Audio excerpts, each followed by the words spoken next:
boxer with Ponted Reed. Can I take your order, please?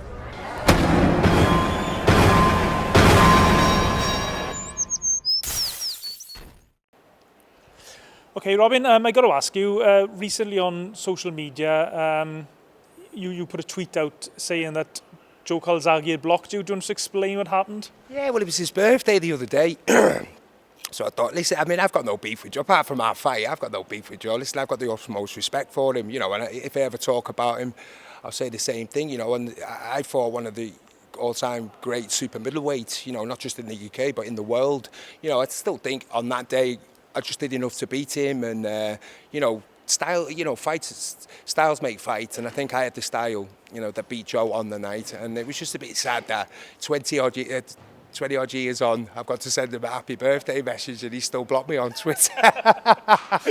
But what can you do? You know, unblock me, Joe, and I can wish you a happy birthday face to face. You know, it's 22 years on. The way I look at it is, I mean, I don't know if he's still a bit bitter about. I mean, at the end of the day, he got the result, so I don't know why he is bitter. Do you know what I mean? He got the result. It was a close fight. It was a good fight. You know, if people are still talking about a fight that we had 22 years on, you know, that just shows testament to what a great fight it was, and I think he should embrace that a little bit more rather than, you know, shy it away. At the end of the day, we had a great fight and he should embrace it more. It's 22 years on. I respect him. And he should respect me in the same way. I can't even wish you a happy birthday, Joe. Do you know what I mean? And just remind us, I know I've asked you in the past before why, but why didn't the rematch happen between yourself and Joe? I just think he was going in a different direction. We couldn't agree terms money-wise. I won't even tell you what I was offered. It wasn't brill, you know, from the managers or promoters side of things. I don't know if that was done on purpose. So you know, I turned it down, and he could say, well, I made you an offer, but the offer was embarrassing, honestly, because I mean, he got the first fight on the cheap. To be fair, the first fight we had, and that was a classic. You know, it was a classic. It was a great fight. So, you know, as a fighter, like I was just saying about the Joshua fight, at the end of the day, it's a short-lived career. Do you know what I mean? You've got to try and make as much money as you can. You know, when this fight's out there, I wanted the rematch, so I'd have the rematch today, but, you know, unfortunately it never happened, and it was just Joe and, you know, we went in different directions, but it's one of them, you know, you've got, you know, we were just talking about the heavyweight scene, which was Joshua fighting Fury.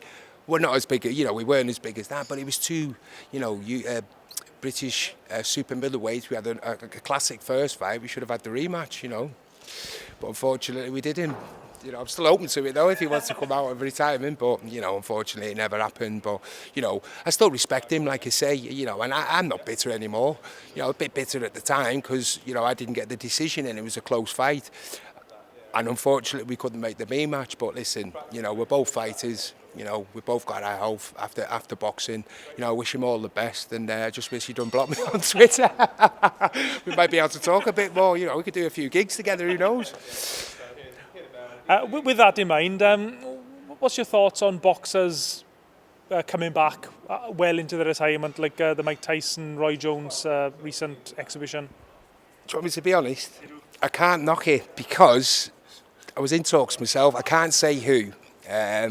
It was well, I can tell you, he was a big British boxer, a bit lighter than myself, but we were in talks. He was up for it. A big payday as well. It was a bigger payday than what I was fighting, to be honest. I mean, how it came about was I watched the Roy Jones, Mike Tyson exhibition. I wasn't too sure at first if it was an exhibition or a fight, and I was thinking, you know, if it is a fight, then someone's going to get hurt, you know, and that's not good. You know, Roy Jones, he's one of my all-time favourites, you know, and he don't want to sound disrespectful, but he's been a bit chinny of late after the last couple of fights. So I thought if Tyson hits him, it's good night. But when they started, and it turned out it was an exhibition, you know, like a bit of a spar or whatever, I thought it was okay for what it was. So that gave me the idea. I thought, you know, I could do that. I'd even do it with Tyson if he didn't hit me too hard. So like I say, I thought of a great British fighter, former two-time world champion, a bit lighter than me. So I got on the phone, had a chat with him, said, you fancy it? You know, not said, you know, talking about knocking 7 bells out of each other. I said, an exhibition. We got some investors involved, good money, big payday each. It's like I say, we started the ball rolling on that a couple of months back. Unfortunately, it all fell through. he couldn't agree terms for some reason, or he never got back to us after it was all talked about. So unfortunately, it fell through. But you know, I'm still open. I mean, the classic would be me and Joe if he'd do it. Come on, Joe, it's a bit of a spar. We could make a nice bit of till. Jesus, you know. I mean, I'd like to buddy to Joe. No, I mean, I'd like to get to speak to. Yeah, let's do an exhibition. It's not a fight. You know what I mean? We don't have to try and kill each other. But on a little show for the crowd, you know, I think that'd be huge. You know what I mean? I mean, people say, "Oh, you're 50 now," and you know he's getting on a bit. But the thing is, we've always stayed fit and healthy. You know what I mean? Within reason, and you know, I look after myself. I train 3-4 times a week still. I mean, you know, decent shape and all that. And I think the exhibition side of things is, you know, as a fighter, you've always got a little bit left in you. And the exhibition side of it, whether you love it, you know, or you love it at 80 or you don't dislike, I just think it gives fighters like myself, you know, former champions who haven't let themselves go too much, you know, just to put on a bit of a show. I still spar, you know, I still spar now. Well, I haven't been able to spar for a year, you know, with lockdown, but I still spar with the lads and whatnot in the gym when I'm training. And that's all an exhibition is, you know, it's like a good spar. Do you know what I mean? Nobody's getting hurt, you know, you're not looking for knockouts as such. And hopefully, if you have an exhibition and you take a bit of a dig, you know, give your opponent a wink, that one hurt, don't do it again. You know, when everything pans out, good spar, you're going to make a bit of till, keeps your faces out. Because don't forget, a lot of these youngsters, they might have heard of your name, do you know what I mean? But they've missed out on you know, some of them big fights in your career, your world championship fights and whatnot. So I think these exhibitions, like I say, love them or hate them, I think they're a good idea because, like I say, gives former world champions like myself, who have still got a little bit, you know what I mean? If I could fight without my glasses on, still got a little bit, and it gives you a chance, you know, to still showcase your skills without getting hurt as such, you know. Yeah, so yeah, I don't knock it, me. So if you and Joe were to have an exhibition contest, then who would be the referee and judges? Well, I mean, there might not be any judges. We might not need any judges, but I mean, like I say, it'd be an exhibition, so you know, no winner, no loser at the end of the day. And like I say, I mean, it wouldn't be set like, you know, punch for punch, but I'd sort it out with Joe and say, listen, you know, if it gets a bit giddy, ease it down a bit. Do you know what I mean? Because there is that little bit of beef between us from our first fight. Don't get me wrong, but like I say, I'm not bitter about that anymore. You know, it's 20 years on since our fight. If we can make a good bit of till, which Joe, if you're interested, we can do, mate. Trust me, because we got. I'd love to tell you who I had, you know, who we had in mind, but I can't because, like I say, he didn't sign in the end. And part of the agreement for the chat was that we couldn't mention who it was at the time.